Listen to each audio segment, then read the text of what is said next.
వినాయక చవితి వస్తుందంటే మొదట గుర్తొచ్చేది ఖైరతాబాద్ మహాగణపతి రూపమే.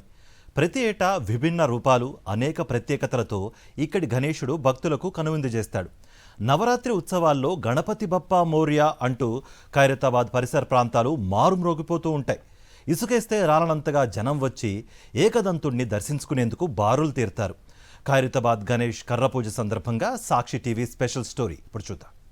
జంట నగరాల్లో వినాయక నవరాత్రి ఉత్సవాలు ప్రతి సంవత్సరం అత్యంత వైభవంగా అట్టహాసంగా జరుగుతాయి.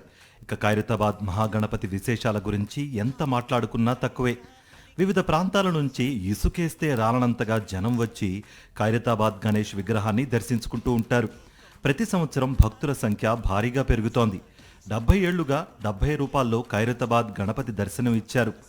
ఈ ఏడాది మరో ప్రత్యేక ఆకారంలో దర్శనం ఇచ్చేందుకు గణేశుడు ఖైరతాబాద్కు వచ్చేస్తున్నాడు. 1954వ సంవత్సరం నుంచి ఖైరతాబాద్లో గణేష్ నవరాత్రి ఉత్సవాలను నిర్వహిస్తున్నారు. ఉద్యమకారుడు బాలగంగాధర్ తిలక్ ప్రేరణతో ఖైరతాబాద్కు చెందిన సింగరి శంకరయ్య 1954లో మొట్టమొదటిసారిగా ఇక్కడ వినాయకుడి విగ్రహాన్ని ఏర్పాటు చేశారు. ఇలా ఒక్క అడుగుతో ప్రారంభమైన ఖైరతాబాద్ గణనాథుడి ప్రయాణం ఏటా ఒక్కో అడుగు పెరుగుతూ వచ్చింది. స్వర్గీయ శంకరయ్య గారు, బాలగంగాధర్ తిలక్ గారు, ఏదైతే లోకమాన్య బాలగంగాధర్ తిలక్ గారు హిందువుల ఏకత గురించి అక్కడ బాంబేలో స్టార్ట్ చేసిండో వాళ్ళందరూ ఒక్క పక్షాన రావాలి హిందువులని ఆ కాన్సెప్ట్తో బాలగంగాధర్ తిలక్ గారి కాన్సెప్ట్తో మనం ఇక్కడ స్థాపించినాము. ఈ వినాయకుని ఒక అడుగుతో పెంచుతూ మనం 70 అడుగుల వరకు చేసినాం లాస్ట్ ఇయర్. ఈ గణేశుడి ఎత్తు మాత్రమే కాదు, ఆకారము అత్యంత ప్రత్యేకం. గడిచిన 70 ఏళ్లుగా వివిధ రూపాల్లో దర్శనమిస్తూ భక్తులను ఆకట్టుకుంటున్నాడు. 2014వ సంవత్సరం నాటికి విగ్రహం ఎత్తు 60 అడుగులకు చేరింది. దీంతో గణపతి విగ్రహాన్ని ఏటా ఒక అడుగు తగ్గించాలని ఉత్సవ కమిటీ నిర్వాహకులు భావించారు. అలా 2018 వరకు ఒక్కో అడుగు తగ్గిస్తూ 55 అడుగులకు తీసుకువచ్చారు. అయితే భక్తుల కోరిక మేరకు 2019లో అత్యధికంగా 61 అడుగుల విగ్రహాన్ని ఏర్పాటు చేశారు. మధ్యలో ఓసారి 70 అడుగులకు పైగా కూడా ఏర్పాట్లు చేసినట్లు చెబుతున్నారు. నవరాత్రి ఉత్సవాల్లో భక్తి శ్రద్ధలతో గణపయ్యను పూజించిన భక్తులు సామూహిక వినాయక నిమజ్జనం రోజున అంతే భక్తి శ్రద్ధలతో గంగమ్మ ఒడికి సాగనంపుతారు. 1954 నుంచి బొజ్జ గణపయ్యను హుస్సేన్ సాగర్లోనే నిమజ్జనం చేస్తూ వస్తున్నారు ఖైరతాబాద్ గణేష్ ఉత్సవ సమితి సభ్యులు. తొలినాళ్లలో హైదరాబాద్ నగరమంతా వినాయకులను నిమజ్జనం చేసినా ఇక్కడ మాత్రం 20 నుంచి నెల రోజుల వరకు ఉత్సవాలు నిర్వహించేవారట. 1960లో ఏనుగుపై ఊరేగిస్తూ సాగర్కు తీసుకువెళ్లి నిమజ్జనం చేశారు. 11 అడుగుల విగ్రహాన్ని తయారు చేసినప్పుడు రాష్ట్రంలోని అన్ని ప్రాంతాల నుంచి పెద్ద ఎత్తున ప్రజలు తరలివచ్చారు. 1982లో 2 పడవలను కలిపి వాటిపై విగ్రహాన్ని హుస్సేన్ సాగర్ మధ్యలోకి తీసుకువెళ్లి నిమజ్జనం చేశారు. వినాయకుడు ఒక పవర్ అనేది రన్ అవుతా ఉంది. భక్తులకు కూడా ఎంత సంఖ్యలో వస్తున్నారంటే ప్రతి సంవత్సరము పెరుగుతూనే ఉన్నారనమాట. ఒక సంవత్సరం మీరు చూసుకుంటే ఇంకా సంవత్సరం నెక్స్ట్ ఉంటుంది. మన గత సంవత్సరం వినాయకుని చూస్తే ఈ సంవత్సరం ఇంకా బాగుందని అంటారు. మరి వినాయకుని లడ్డు కూడా ఇంతకుముందు మాట్లాడారు మామయ్య. వినాయకుని లడ్డు చేతిలో సుమారు 7,000 హై వెయిట్ లడ్డు కూడా మనం పెట్టాం.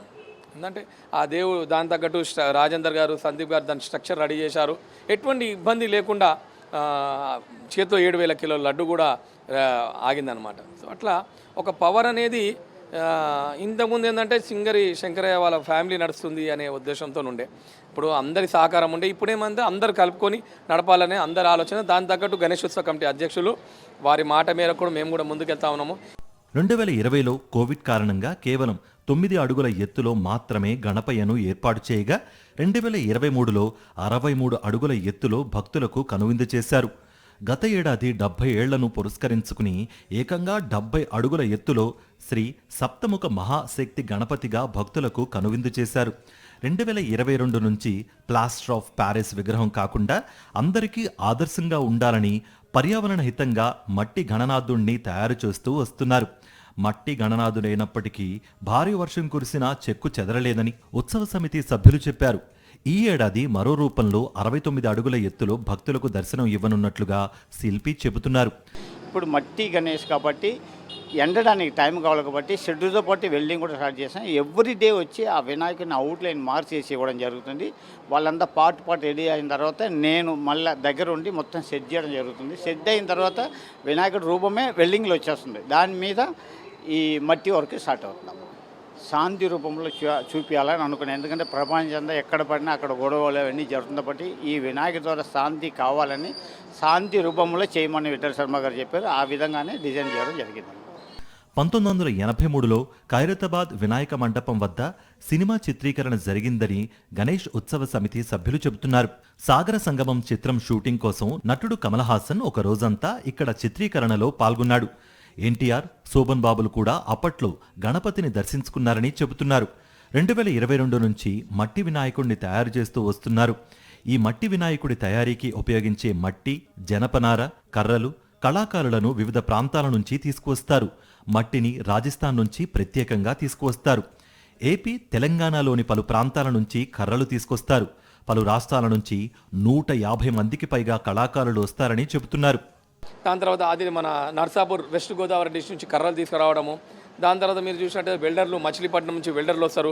ఆదిలాబాద్ నుంచి షెడ్ వేసే ఆర్టిస్టులు కూడా వస్తారు. అంటే షెడ్ వాళ్ళు వేస్తారు, కార్పెంటర్స్ వస్తారు. అట్లా డిఫరెంట్ ఒక 5 నుంచి 6 రాష్ట్రాల కళాకారులు సుమారు 100 నుంచి 150 మంది కళాకారులు సహకారంతో ఇంత సుందరమైన వినాయకుడు రెడీ అవుతారనమాట.